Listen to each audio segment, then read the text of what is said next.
ये वो कुरान है कि अगर इस कुरान को अल्लाह वहदहू ला शरीक पहाड़ों पर नाजिल करता तो पहाड़ इसके वजन को बर्दाश्त ना कर पाते। अल्लाह, पहाड़ इसके वजन को बर्दाश्त नहीं कर पाते। लेकिन मुस्तफा जान रहमत का ये एहसान देखिए, आका करीम सल्लल्लाहु अलैहि वसल्लम पर जब कुरान मुकद्दस की कोई आयत नाजिल होती तो सर्दी के मौसम में पसीना पसीना हो जाते। अल्लाह अकबर। जब जिब्रील अमी कोई कुरान मुकद्दस की आयत लेकर आसमानों से दुनिया की तरफ आते तो आसमान लरजने लगते। अल्लाह अकबर। फरिश्ते आपस में कहते ये क्या बात है, क्या कोई कयामत आ गई है कि आसमान हिलने लगे हैं? बताया जाता नहीं नहीं, कयामत नहीं आई है, बल्कि जिब्रील कुरान की एक आयत लेकर मुस्तफा की बारगाह में जा रहे हैं। क्या बात है। ये वो मजलिस है। आज कुरान मुकद्दस जिसको हमने पढ़ा और आप पढ़ते हैं, जो बच्चों ने कुरान मुकद्दस की तालीम को हासिल किया और हाफिज कुरान बने हैं, इनका मकाम और मर्तबा क्या है, इनकी शान क्या है। अल्लाह अकबर। अल्लाह ने आसमान से और भी किताबें नाजिल फरमाई हैं। तौरात अल्लाह ने नाजिल फरमाई, इंजील अल्लाह ने नाजिल फरमाई, ज़बूर अल्लाह ने नाजिल फरमाई। कुरान मुकद्दस को अल्लाह रब्बुल इज्जत ने नाजिल फरमाया। लेकिन यकीन जानिए कि अगर सारी किताबों को इकट्ठा करके इंजील को, तौरात को, ज़बूर को और कुरान मुकद्दस को इकट्ठा करके किसी समंदर के अंदर अगर उसको डाल दिया जाए और फिर उसके बाद में कहा जाए कि वही दीन सच्चा रहेगा, वही इस्लाम सच्चा रहेगा, उसी दीन को सच्चा माना जाएगा जिसकी किताब दोबारा इससे निकल करके आ जाएगी। अल्लाह अकबर। तो कुरान मुकद्दस को भी पानी के अंदर, तौरात को भी पानी के अंदर, अगर सब किताबों को डाल दिया जाए पानी के अंदर और उसके किनारे पर खड़े होकर यहूद भी कहे कि हमारी किताब तू आ जा, इंजील को बुलाया जाए, लेकिन इंजील नहीं आने वाली, तौरात नहीं आने वाली, ज़बूर नहीं आने वाली। लेकिन जब समंदर के किनारे पर खड़े होने के बाद उसको पुकारा जाएगा, ए कलाम मुकद्दस तू वापस आ जा, तो वो कुरान का नुस्खा जो समंदर में डाला गया है वो शायद ना आए, लेकिन हजारों हाफिज कुरान जिसके सीने में कुरान मौजूद है वो आकर के कहेंगे कि तुम्हें इस नुस्खे की जरूरत क्या है। हमने कुरान मुकद्दस को अपने सीनों में महफूज कर। सुभान अल्लाह। नारे तकबीर, नारे रिसालत, मसलके आला हजरत, जश्ने दस्तारबंदी, अज़मते कुरान, अज़मते हाफिज़े कुरान। सुभान अल्लाह। ये कई दिनों से बताया जा रहा है कि मदरसे के अंदर जलसे दस्तारबंदी का प्रोग्राम है, लेकिन कैसी बेरारवी है, कैसी बेदिल लगी है। अगर कोई मजलिस अभी इस तरह की लगी जाती तो वहां पर कदम रखने को जगह बाकी न रहती। वहां का अमीर भी होता, गरीब भी होता, छोटा भी होता,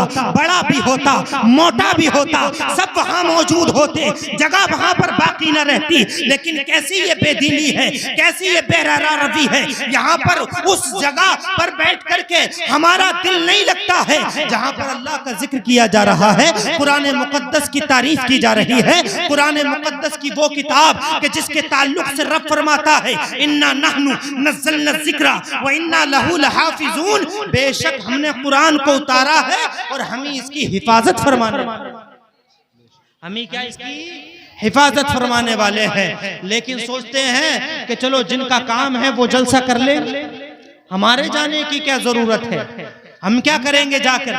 लेकिन आपको मालूम नहीं है मेरे प्यारे, ये जो तलबा हैं, मदरसे के तलबा, ये जो मदरसों में इल्म हासिल करने के लिए आते हैं, न जाने कौन किस गांव का रहने वाला है।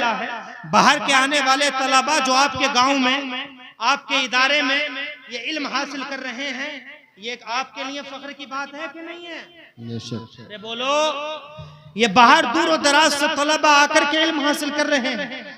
अगर इनमें से एक तालिब इल्म भी अल्लाह की बारगाह में मकबूल हो गया और नेक बन गया, आलिम दीन बन गया, और कयामत के दिन जब अल्लाह उसको शफाअत का ताज अता फरमा देगा और रब फरमाएगा कि ए हाफिज कुरान, तूने रात की अंधेरियों में और दिन की गर्मी में तूने अंधेरे में रहकर माँ बाप को छोड़ा, भाई बहन को छोड़ा, अपने ऐश और आराम को छोड़ा, दूर दराज रहकर चौधरपुर में रहने के बाद तूने कुरान मुकद्दस की तालीम हासिल की है। ले मैं तेरी शफाअत करता हूँ, मैं तुझे मग़फ़िरत फरमाता हूँ और तुझे जन्नत का मुज़दाता फरमाता हूँ। अब जरा सोचो तो सही, कल क़यामत के दिन एक तालिब इल्म जो आपके मदरसे में पढ़ा, अल्लाह के करम से बख्श दिया गया, कल वो जन्नत में जाएगा तो क्या आपको भूल जाएगा? अरे याद रखेगा कि नहीं? उन्हें याद नहीं रखेगा कि जिस माँ ने खाना खिलाया था घर में रहकर, कपड़े धोकर के दिए थे, माँ असली माँ तो नहीं थी, माँ नहीं थी, भाई नहीं था, बाप नहीं था, लेकिन खाने वालों ने अपने घर में बुलाने के बाद में उसे अल्लाह ने सारी इज्जतों का मुख्तार बना करके भेजा है। गलियों से गुजर रहा है, रास्तों से जा रहा है, तो अंदाज कैसा है? मेरे नबी का गुजरने का अंदाज ऐसा है कि जब गलियों से गुजर रहा है, रास्तों से गुजर रहा है, तो बड़े हैं। मेरा नबी छोटे बच्चों को भी सलाम कर रहा है, बच्चों को भी सलाम कर रहा है। उसने दर्स दे दिया, उस नबी ने बता दिया कि सुनो, इस्लाम के अंदर तकब्बुर करने की जगह नहीं है, मोहब्बत करने का नाम इस्लाम। जो मोहब्बत के साथ पेश आए उसी का नाम इस्लाम है। अरे हमारा इस्लाम तो ऐसा है कि अपने तो अपने, अरे ये इस्लाम ऐसा है जो गैरों के लिए भी अपने घरों के दरवाजे खोल दिया करता है कि नहीं? बोलो, मोहब्बत से आएंगे इंशाअल्लाह।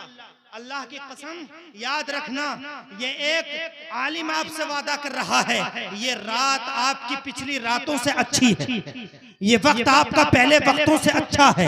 यहाँ बैठना आपके लिए बाइस से बरकत होगा। उलमा की सोहबत में बैठना ये बहुत बड़ी निजात का जरिया बन जाता है। सुभान अल्लाह। ये मेरे आका सल्लल्लाहु अलैहि वसल्लम और कुरान मुकद्दस। अब दुनिया का जो रोज डेली का अखबार आता है, रोज डेली का, लेकिन आज का अखबार कल पढ़ने दिल नहीं करता। दिल करता है कि नहीं, तो कल का अखबार हो गया, अब आने वाले कल का चाहिए। जो अखबार कल पढ़ लिया, अब आने वाले उसमें दौर में उसे नहीं पढ़ना, गुजर गया। जो किताब आपने एक बार पढ़ ली, दोबारा उस किताब को पढ़ने को तबीयत नहीं करती, चाहे दुनिया की कितनी अच्छी नावील हो, उसको अगर एक बार पढ़ लिया तो दोबारा पढ़ने उसको तबीयत नहीं करती है। लेकिन कुर्बान जाइए कुरान मुकद्दस की अजमत पर, सालों साल से कुरान पढ़ा जा रहा है। एक बार पढ़ने के बाद अगर दोबारा कुरान पढ़ा जाए तो दिल में ये नहीं आता कि अभी तो एक बार पढ़ रहा है, दोबारा क्यों पढ़ा जाए? 1000 बार पढ़ा जाए, जितनी बार पढ़ा जाए, कुरान का नूर दिल में उतना ही ज्यादा उतरता हुआ नजर आता है। जितना कुरान को पढ़ा जाएगा उतना ही कुरान का नूर दिल में उतरता हुआ नजर आएगा। और इन हुफ्फाज़ इकराम से पूछो, रमजान आने वाला है, उठेंगे तो कुरान पढ़ेंगे, बैठेंगे तो कुरान पढ़ेंगे, सोते सोते कुरान पढ़ेंगे, नमाजों में कुरान पढ़ेंगे, उठते बैठते कुरान पढ़ेंगे। और तुम क्या शान जानोगे इन तलबा इकराम की, इनकी अजमतों को तुम क्या पहचानोगे, इनके मर्तबों को तुम कहां तक पहुंच पाओगे? इनकी शान तो ये है कि जब ये रात को कुरान की तिलावत करके अपने बिस्तरों में सो जाते हैं तो तुमको तो तुम्हारी माएं लोरियां देकर सुलाती है, लेकिन इनको फरिश्ते लोरियां नहीं बल्कि दुआएं मग़फ़िरत के साथ सुला दिया करते हैं। और रब की बारगाह में दुआ करते हैं, मौला इसके हाफिज़े कुरान है, तेरा कुरान पढ़ के सोया है, इसकी मग़फ़िरत की आज से ये हम दुआ करने के लिए मुहैया कर दिया जाए। अल्लाह फरमाता है कि आज के बाद रोज तू इसकी मग़फ़िरत की दुआ करता है। सुभान अल्लाह। नारे तकबीर, नारे रिसालत, जश्न दस्तारबंदी, मदरसा गुलशन मुस्तफा, सरजमीन चौधरपुर। ये शान है इनकी, यहाँ तक पहुँचेंगे। लेकिन हमारी बस्ती का माहौल तो ये है कि अगर हमारे बच्चे से कोई शैतानी या कोई गलत काम हो जाए तो हम बड़ी प्यारी अंदाज में उसे समझाते हैं, बड़े प्यारे अंदाज में समझाते हैं। ऐसा नहीं है आपके बच्चे हैं घरों के अंदर तो ऐसा नहीं है कि उनसे कभी कोई गलती होती नहीं है। अरे भाई, जो आप खड़े हो इधर आकर के बैठते क्यों नहीं है? जी जी, आ जाओ, जो बैठे हैं जो काम में लगे उन्हें छोड़ दो, जो बाकी है वो तो आकर के बैठो। ये बात समझ में नहीं आ रही है आपको? आ जाओ मोहब्बत के साथ, माशाल्लाह सब बहुत अच्छे, आकर के बैठ जाए, माहौल बन जाएगा इंशाल्लाह। बस थोड़ी देर की बात है।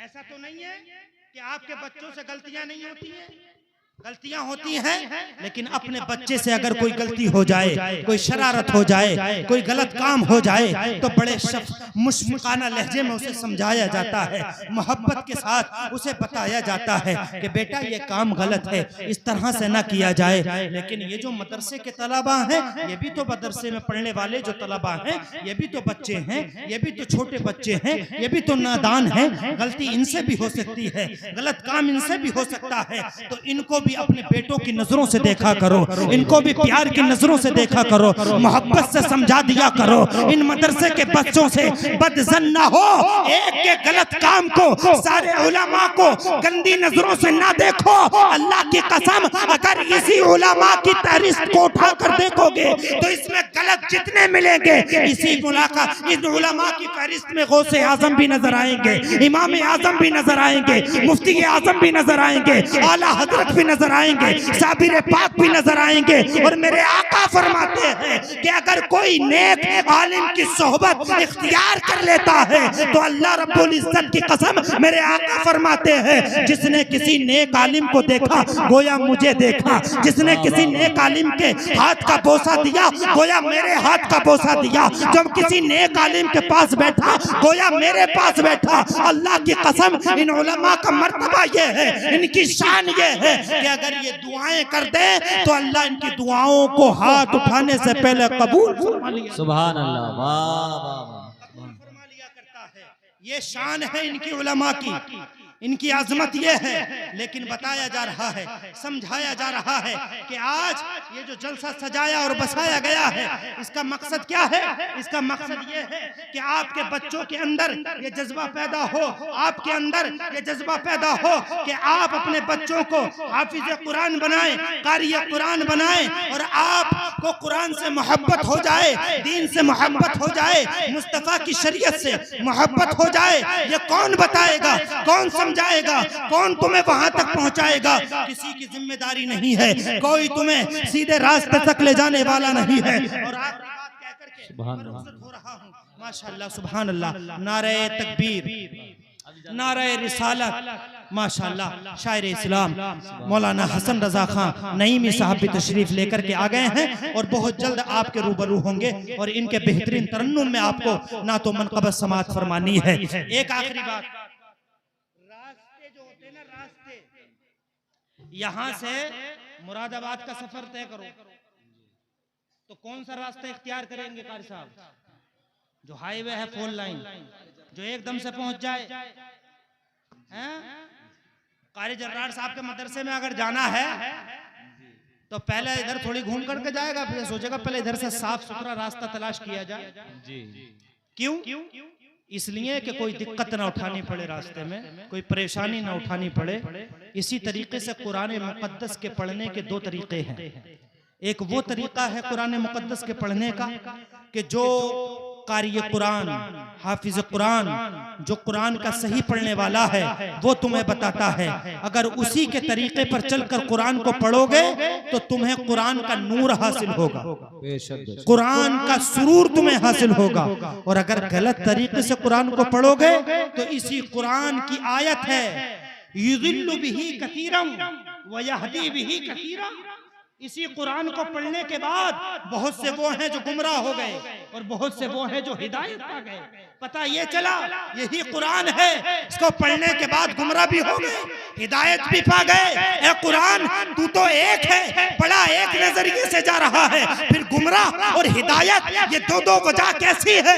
ये दोनों लोग 2 जमातों में कैसे बट गए? पता ये चला जो इश्क की नजर से पढ़े वो हिदायत पा जाएगा और जो अक्ल के घोड़े दौड़ाएगा वही गुमराही में पड़ जाएगा। क्या बात है भाई, वाह वाह। वही गुमराही में फंस जाएगा। ईमान के लहजे से पढ़ो, सिद्दीक अकबर के इश्क से पढ़ो, बरेली के इमाम के लहजे से पढ़ो, फिर देखो अल्लाह की कसम कुरान का नूर तुम्हारे घर में, तुम्हारे दिल में, तुम्हारे सीनों में, और सीनों में ही नहीं बल्कि तुम्हारी कब्रों में भी तुम्हें नजर आएगा। सुभान अल्लाह भाई, कब्रों में तुम्हें नजर आएगा। और इसका बदला तुम्हें कैसा मिलेगा? मेरे आका फरमाते हैं ये बदला तुम्हें दिया जाएगा बाद मरने के। जब तुम कब्रों में जाओगे तो कोई है ऐसा